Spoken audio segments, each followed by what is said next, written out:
داعش بکوژێ. مێمێ خدر ژنە پەنابەرێکی ئێزدیە لە شاری سلێمانی.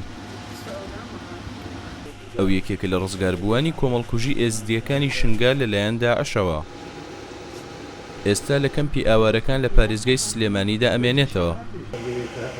لەگەڵ ئەوەی قاچەکانی تووشی نەخۆشی بوون و ناتوانێت بە پێوە بوەستێت، ڕۆژەکانی ژیانی لە نێو چادرێکی کەمپەکەدا لەگەڵ مێردەکەیدا بەسەر ئەبات.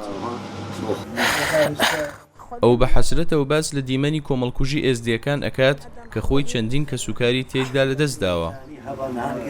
ئەو باکە ئینسانیەت هەبە خۆزیش خێرا خۆدێرە ئەس مردام ئەو ڕۆژ نەدیدمە جارە بابم خۆزیش مردام ئەو ڕۆژ من نەدیدمە.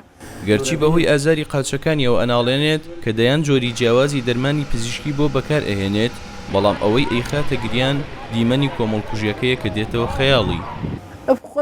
خدای وێ ڕۆژە ڕەش هەتا کلیزێت معتەر هەتا هەبوون کلیزێت معتەر دۆ گونها ئانی بوون چەندتاغ کردبوون ئەو کلیزێت معتەر بسەر دەوێ زارێ خۆڤەت کردن هەتا میزێ زارێ خۆڤە قواری گۆما بەس ئەو زارۆ مەگۆن نەمرن. خدای بێجا ئەم ڕۆژ سێ ڕۆژەمان ئەم دەرکەتن هەچێکە دبیکۆ ئاوی وی هەچێکە هەف چەند نانی دێزدا ئەتگۆ هەلۆ یامێل ڤر مرن یاتێ بسەر جی کەوی یاتێ بمن یاتێ دەرکەوی.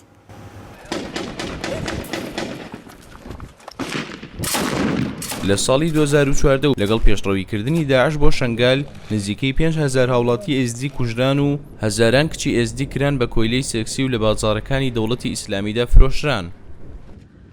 لە ئێستادا هەزاران لە ئێزیدیەکان لە کەمپی پەنابەراندا ئەژین لە عێراق و سووریا و وڵاتانی ڕۆژئاوا. ئەمە چنە وڵاتی خوا چێ کە نە کەهرەب بێ نە ئاف بێ هەموو قەمبەلە بن هەموو ئەو بێ نە شغل بێ نە عەمەل بێ دچمە وڵاتی خۆش ڕۆژمەوەی دەرێت زێدی سەر بڕمە بێ دەری شغل نینە کار نینە عەمەل نینە کارەم نینە ئاف نینە خاری نینە شباکە نینە پەنجەرە نینە تشتێک نینە. هەکە بۆ شنگال جۆنۆسای هەبێ و حمایەت دەوەری هەبێ وەڵا خەڵکە شنگال توانێ بەگەرێ جێواری خۆ و ئێمەش خوازن وەڵا بەگەرن شنگال و شنگالەکە حمایەت دەوەری هەبێ هەتا توانبن بە ئامان بەعیشن.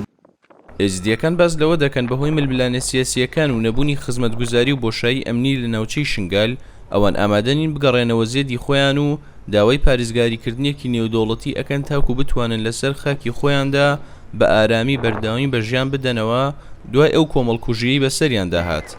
ڕێباز مەجید، دەنگی ئەمریکا، سلێمانی.